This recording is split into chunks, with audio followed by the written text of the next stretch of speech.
before he changes his mind and fires them all. Moments ago, Trump announced that he has selected Fox Weekend morning show host, you can't make this up, Pete Hegseth, to serve as Secretary of Defense, because why not?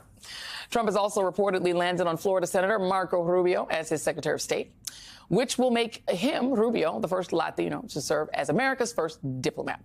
Choosing a Latino neocon war hawk after running a racist isolationist campaign raises, questions. Rubio was a loyal surrogate for Trump during the campaign, even after being passed over for vice president and after being a punching bag for Trump during the 2016 campaign. I watched this lightweight Rubio, total lightweight, and little mouth on him. Bing, bing, bing, bing, bing, bing, bing, bing. When they put Marco on to refute President Obama's speech, do you remember that catastrophe? And he's like this, and we were, I need water, help me, I need water, help.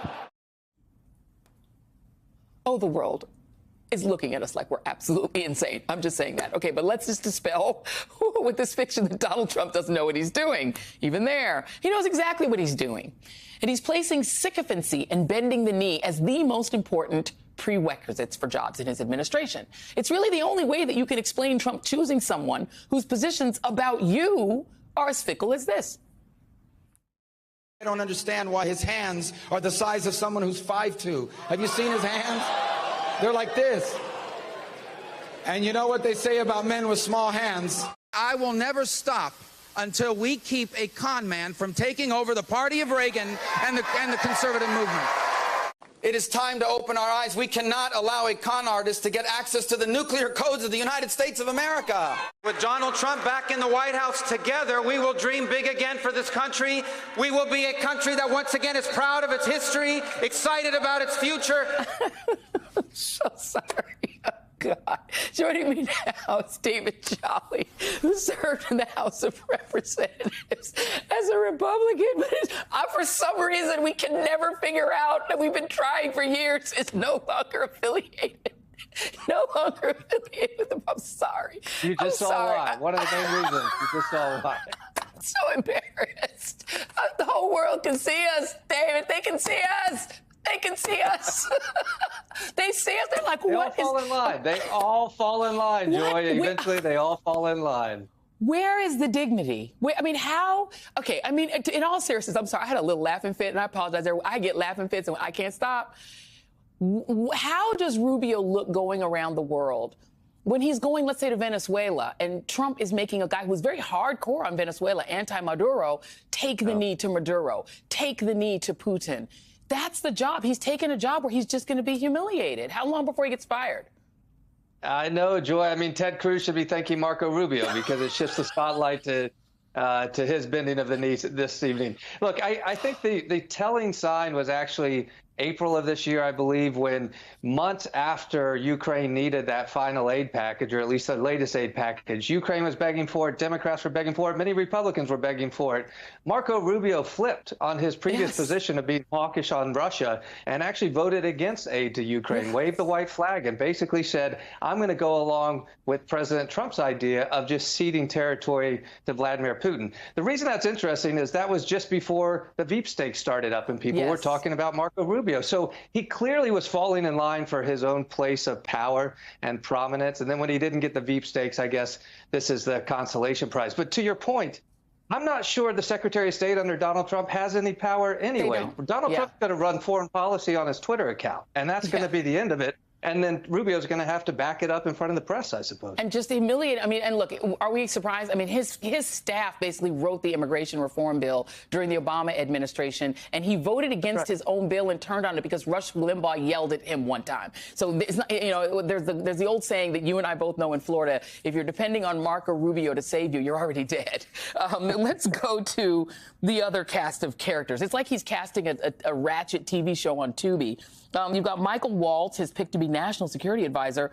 He advised Dick Cheney, on counterterrorism. He went after Liz Cheney and said, and sort of fantasized about her being shot in the face, and then hired Dick Cheney's advisor to be his national security guy. Let's keep going. Mike Huckabee. Oh, that's fun. Huckabee's back. He's going to be the ambassador to Israel.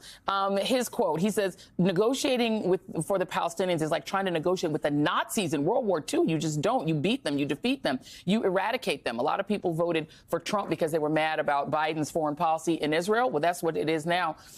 We've also got Kristi Noem. Kristi Noem, can we watch her dance? And she was dancing next to Trump when he did his weird, just sort of swaying for 45 minutes, and she danced with him, and that was her audition. It's called white church dancing. It's called white church dancing. White church. I know about it. I know about it. What is happening? Is he casting for a TV show or a presidency? Well, if you do, compare this to 16, right, when there were some people that came in from outside of MAGA world, however it was in its infancy, and they were going to be normal Republicans or normalized Trump. That's not this go-round. In fact, he's bringing in the likes of Pete Hegseth from Fox News to be Secretary of Defense. And look, Hegseth himself has 20 years as a National Guardsman. Good for him. He also represented the Koch brothers to try to help privatize the VA. So he's bringing in these super conservatives. And I think it's the loyalty test first, conservatism second.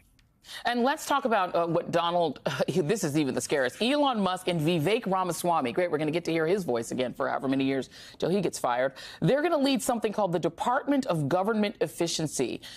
They're supposed to now be in charge of cutting the budget, which is normally the job of the House of Representatives. You served in the House.